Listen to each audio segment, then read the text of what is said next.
तुम आज नर्क में पड़े होगे मैं मानता हूं, लेकिन 6 महीने बाद तुम स्वर्ग के अधिकारी हो जाओगे। और ये 14वां श्लोक तो बहुत कीमती, वैसे तो हर श्लोक बेशकीमती, लेकिन 14वां श्लोक, गुरु की महिमा पे चर्चा हो गई, पौरुष की चर्चा हो गई, पंडित की चर्चा हो गई, नपुंसकता की चर्चा हो गई। द्वितीय अध्याय बड़ा मस्त है। कितना मस्त है द्वितीय अध्याय। जो साधना नहीं कर रहा है वो नपुंसक है।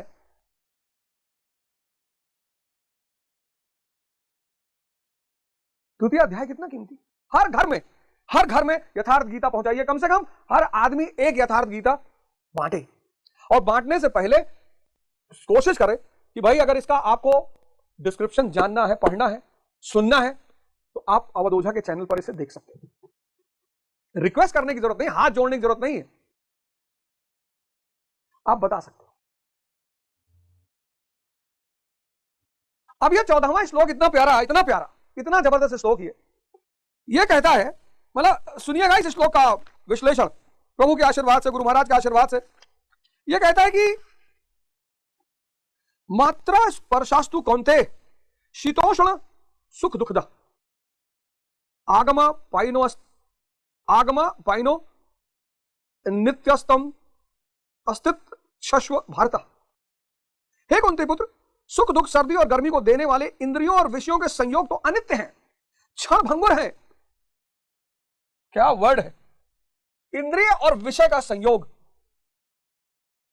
इस वर्ड को पकड़िएगा, इंद्रिय और विषय का संयोग क्षणिक है। यह बहुत बड़ा कॉन्सेप्ट है, बहुत बड़ा। इसका अगर ये आप कॉन्सेप्ट रिलेट कर लगे, समझ गए, और फिर तो एक जीवन इंद्रियों पे है, एक जीवन चेतना पे है। हमारा जीवन शुरू होता है इंद्रियों पे, इसलिए हम इंद्रियों से बड़े परिचित रहते हैं। अब बच्चा 5 साल का, जवान 25 साल का, और बुजुर्ग 65 साल का।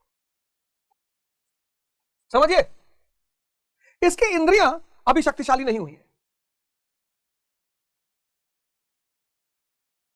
अभी इसकी इंद्रियां शक्तिशाली नहीं हुई है। 5 साल के बच्चे को हो रही है, धीरे धीरे उभर रही है, पर इसके पास शक्ति बहुत है। इसके पास शक्ति बहुत है। बच्चों को देखो, कान में उंगली कर देंगे, नाक में उंगली कर देंगे, खटा पटर उठा पटक, ये वो फलाना।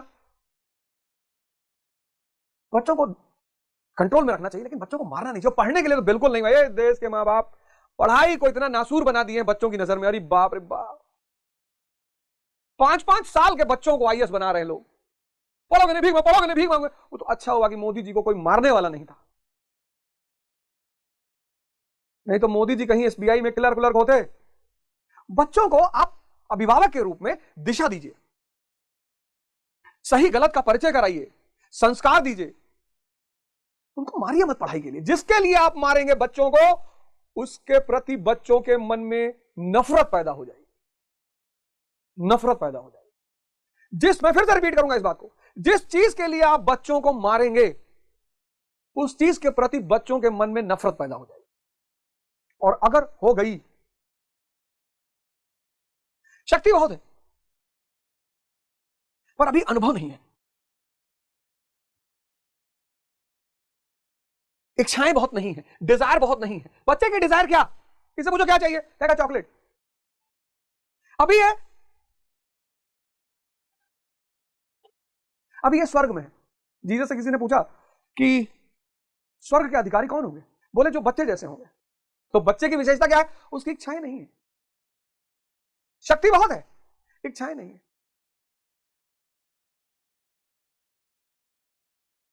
क्या लोगे, चॉकलेट लेंगे, टॉफी लेंगे, बिस्किट लेंगे। ये शक्ति भी पैदा हो गई, इच्छा भी पैदा हो गई। अब ये जो चरण जीवन का है, ये बहुत क्रूशियल है। ये डिसाइड करेगा आपकी जिंदगी। ये शक्ति खत्म, इच्छाएं बढ़ गई, बृहद, एक्सट्रीम, 65 साल की उम्र में। स्त्री को भोगने की अभी भी इच्छा है, शक्ति नहीं है। अब अगर 65 से 85 जिंदा रह गए इस इच्छाओं के साथ बिना भोगे, बस यही नरक है। हर वो बुजुर्ग जो बहुत इच्छाओं के साथ शक्ति विहीन होकर जीवित है, वो नरक में है। ये स्वर्ग में इच्छा ही नहीं। ये 65 से 85 अगर तमाम रोगों के साथ ये जिंदा रह गया, यूरिक एसिड, कोलेस्ट्रॉल, डायबिटीज, इसी में अगर किसी का डायलिसिस शुरू हो गया, इसी में अगर किसी को कैंसर हो गया, अरे भाई साहब, श्रीकांत यादव जी इलाहाबाद में, नेतानगर में, जयसवाल पार्क के सामने, नेतानगर में जयसवाल पार्क है, दिलीप जयसवाल पार्क है, उस दिलीप जयसवाल पार्क के सामने श्रीकांत यादव जी का घर है। 85 साल के बुजुर्ग, बच्चों जैसे बड़ा बड़ा आइसक्रीम खा जाते हैं और अपना खाते हमको खिलाते हैं। 85 साल, कोई शुगर नहीं, कोई यूरिक एसिड नहीं, कोई डायबिटीज नहीं, कुछ नहीं, मस्त। बच्चा स्वर्ग में, बुजुर्ग बृहद इच्छाओं और शक्ति विहीनता। वो जो बुजुर्ग कहता कि इच्छा है, इच्छा है, शक्ति नहीं है, इसलिए बुजुर्ग आमतौर पर बड़ी आदर्शवादिता की बातें करने लगते हैं और बच्चे फिर उनका मजाक उड़ाते हैं कि अब बोल रहे हो, जब सारा पेट्रोल गाड़ी में खत्म हो गया था, अब जवानी में तो नहीं बोले। कोई भी शक्ति विहीन व्यक्ति जब आदर्श की बात करता है तो उसका मजाक उड़ना ही उड़ना है। इसलिए शक्ति विहीन होकर आदर्शवादिता कभी नहीं करनी चाहिए। शक्ति विहीन होकर आदर्शवादिता कभी नहीं करनी चाहिए, कभी नहीं। जो शक्ति विहीन होकर आदर्शवादिता करेगा उसका मजाक उड़ेगा, उसे सीरियसली कोई नहीं लेगा। ये तभी तो लोग कहते हैं सटिया गया बुढ़वा, आप आदर्श की बातें कर रहे हो, जब टैंक में पेट्रोल ही नहीं बचा तब। ऐसे बनना है यहां, इच्छा विहीन। इच्छा विहीन कब बनेगा बुजुर्ग? जब मन पे विजय पालेगा। मन पर विजय कैसे पालेगा? साधना से। और वो साधना अगर यहां शुरू हो तो ये साधना संत संसारी बना देगी। आप संसारी भी रहेंगे और आप संत भी रहेंगे। हर व्यक्ति को, जैसे गुरु गोविंद सिंह जी हैं, तो उनके सिपाही दाढ़ी रखते थे और बाल बड़ा बड़ा रखते थे, तो औरंगजेब ने पूछवाया कि आपके सिपाही दाढ़ी और बाल? हाँ, बोले सन्यासी योद्धा है। गुरु गोविंद सिंह जी ने एक बड़ा सच्चा प्यारा सिद्धांत दिया, सन्यासी योद्धा है तो सन्यासी युद्ध कर रहे हैं, क्योंकि दुनियावी राजा फेल कर चुका है। तो जब जब दुनियावी राजा फेल करेगा तो संत महात्माओं को हथियार तो उठाना ही पड़ेगा। तो इस अवस्था में अगर कोई संत संसारी बन जाए, संत संसारी मतलब, संत संसारी का मतलब बड़ा प्यारा कॉन्सेप्ट है ये, संत और संसारी। पीएम बनना है, सीएम बनना है, डीएम बनना है, एकदम बनना है। सिर्फ आइए सीखो यार, यहां से शुरू करो पीएम से, कि पीएम बनना, सीएम बनना, डीएम बनना, लेकिन ध्यान के साथ बनना है, योग के साथ बनना है, साधना के साथ बनना है।